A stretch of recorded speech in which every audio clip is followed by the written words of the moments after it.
အားလုံးမင်္ဂလာပါ Green Hacker Session Online Training Course ကနေပြီးတော့ကြိုဆိုပါရစေဒီနေ့ Session သင်ခန်းစာလေးတွေကိုဆက်ပြီးတော့သင်ပေးပါမယ်ပထမဆုံးကျွန်တော်တို့ Data Type တွေအကြောင်းကိုပြောမှာဖြစ်ပါတယ်အဲ့တော့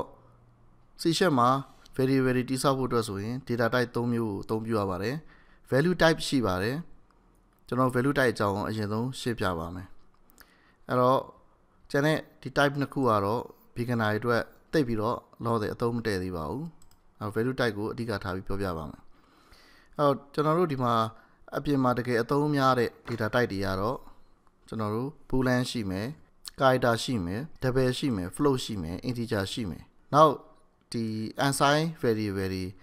တွေ data type တွေသုံးတာလည်းရှိပါတယ်။အဲ့တော့အဲ့ဒါတွေအကြောင်းကိုရှင်းပြပါမယ်။ဒီမှာတော့ရှိသမျှ data type တွေအကုန်လုံးရေးထားဖြစ်တဲ့အတွက်ကြောင့်အများများနေပါလိမ့်မယ်ဘူးတုဒအနေနဲ့အကုန်လုံးရှင်းပြပါမယ်ကျွန်တော်ဈေးသွားဝယ်တဲ့ချိန်မှာစံဝယ်ဖို့အတွက်ဆိုရင်စံယူရပါတယ်စီဝယ်ဖို့အတွက်ဆိုရင်စီပုံးယူရပါတယ်ပထမဆုံးကျွန်တော်တို့ဝယ်မယ့်ပစ္စည်းအမျိုးအစားနဲ့အဆင်ပြေတဲ့ထည့်စရာကျွန်တော်တို့ရှိဖို့လိုပါတယ်ဒါနံပါတ်1ချက်ပါနံပါတ်2ချက်ကတော့ကျွန်တော်တို့အရွယ်အစားပါ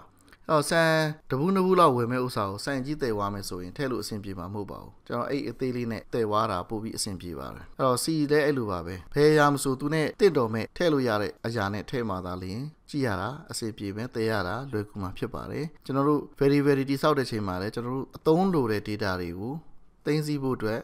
RAM ထဲမှာကျွန်တော်တို့ data တွေစောက်ပြီးတော့သိမ်းဆည်းတာဖြစ်ပါတယ် variability စောက်ပြီးသိမ်းဆည်းတာဖြစ်ပါတယ်အဲ့လိုသိမ်းဆည်းတဲ့နေရာမှာအဲ့ variable ကဘယ်လောက်ထိအများဆုံးတန်ဖိုးရှိမှာလဲအနည်းဆုံးဘယ်လောက်တန်ဖိုးရှိမှာလဲအနှုတ်တန်ဖိုးပါလားမပါလားစသဖြင့်စဉ်းစားပြီးတော့မှဘယ် data type ကိုသုံးသင့်တယ်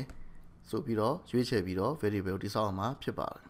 အဲ့တော့ကျွန်တော်ပထမဆုံးစဉ်းစားမှာ variable တစ်ခုမတိစောက်ခင်မှာကျွန်တော်သုံးမဲ့ data ကဘယ်လို data မျိုးလဲအပြည့်ကိန်းနေလားအပေါင်းနှုတ်အပြောက်စားတွေလုံရင်းနဲ့အပိုင်းကိန်းတွေထွက်လာမဲ့ point နေနဲ့ထွက်လာမဲ့တန်ဖိုးတွေလားတန်သူတဲ့ power တွေပါလာမှာလားအပေါင်းတွေနှုတ်တွေကိုပါအောင်မှာလားနောက်ပြီးတော့အခရာတွေကိုဒါမှမဟုတ်လူနာမည်တွေကို address တွေကိုထည့်ဖို့ variable လားဆိုတော့ကျွန်တော်တို့စုပ်ပြန်မှာဖြစ်ပါတယ်အခု monitor ပေါ်မှာမြင်နေရတဲ့ data type တွေကနေပြီးတော့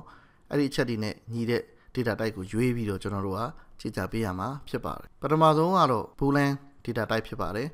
boolean data type က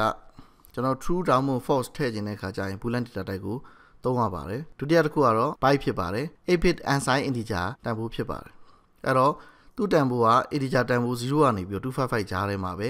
ထည့်သွင်းပေးလို့ရပါတယ်အဲ့ဒါကြော်သွားလို့ရှိရင်ထည့်သွင်းလို့မရပါဘူးအဲ့တော့ကျွန်တော်တို့ကဥပမာအယောင်ကုတ်တွေပေါ့နော်0ကနေ255ပဲရှိတဲ့အယောင်တန်ဖိုးတွေထည့်မယ်ဆိုလို့ရှိရင်ဒီ byte ကိုသုံးလို့ရပါတယ်အဲ့ဒါကြီးတဲ့တန်ဖိုးတွေတော့ထည့်လို့အဆင်မပြေပါဘူးနောက်တစ်ခုကတော့ကျွန်တော်အခရာတွေ Unicode အခရာတွေဖြစ်ပါတယ်16 bit Unicode အခရာတွေထည့်သွင်းဖို့အတွက် character data type ကိုသုံးပါတယ်ခါလို့ဒီမှာရေးပါတယ်သူ့ကို single code နဲ့ကျွန်တော်တို့ကအဲ့အခရာကိုရေးပေးရပါဒီမှာ /0 ကိုရေးထားပါတယ်အဲ့ဒီနေရာမှာ Unicode အခရာတွေကိုထည့်သွင်းပေးလို့ရပါတယ်သူ့ရဲ့ maximum minimum ထည့်သွင်းလို့ရတဲ့တန်ဖိုးက0000ကနေပြီးတော့ FFFFT Unicode တန်ဖိုးတွေကိုထည့်သွင်းပေးလို့ရပါတယ်နောက်တစ်ခုကတော့ဗာလဲဆိုတော့ကျွန်တော်တို့ decimal တန်ဖိုးတွေပေါ့128 bit တန်တူတဲ့ power 28အတွင်းမှာရှိတဲ့တန်တူတဲ့ power 0ကနေပြီးတော့28အတွင်းမှာရှိတဲ့ value တွေထည့်သွင်းဖို့အတွက်ဆိုလို့ရှိရင်သူ့ကိုသုံးပါတယ်ရေးတဲ့ချိန်မှာအနောက်မှာ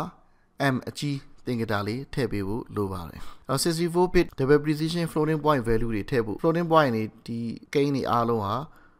ကျွန်တော်တို့အပိုင်းကိန်းတွေ point တွေတန်တူတဲ့ power တွေပါတဲ့ကောင်တွေဖြစ်ပါတယ်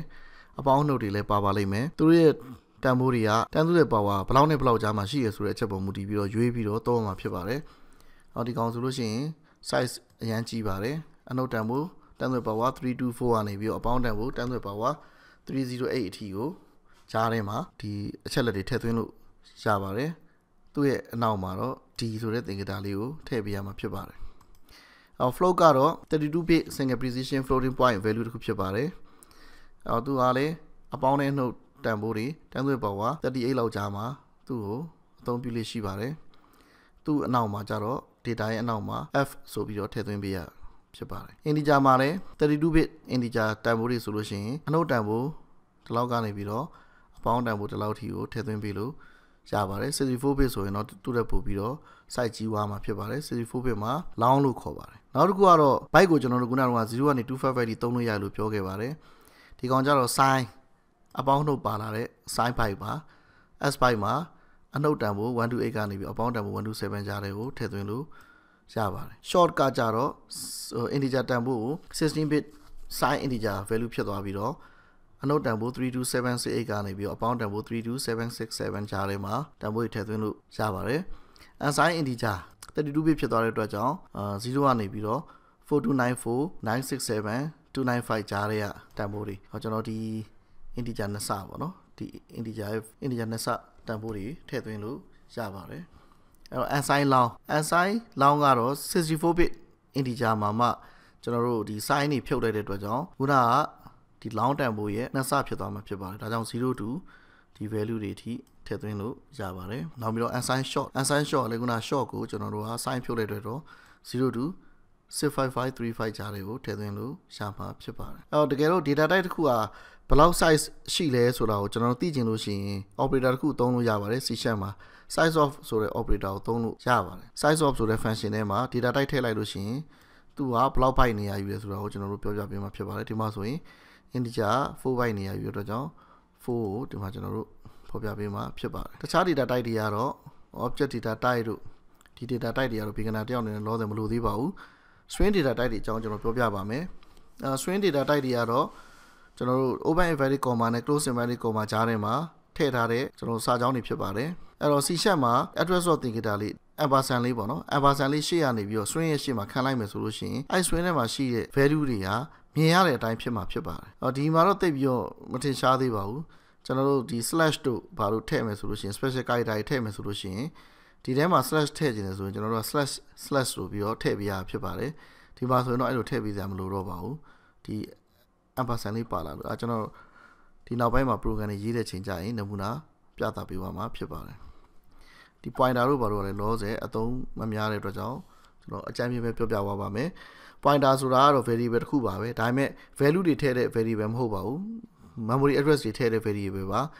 ဘာရဲ့ memory address တွေထည့်ရလဲဆိုတော့တခြား variable တစ်ခုရဲ့ memory address ကိုတင်ထားတဲ့ data type အမျိုးအစားဖြစ်ပါတယ်အဲ့တော့ဒီနေ့သင်ခန်းစာကတော့ဒီလောက်နဲ့ပဲဖြတ်လိုက်ပါမယ်အားလုံးကိုကျေးဇူးတင်ပါတယ်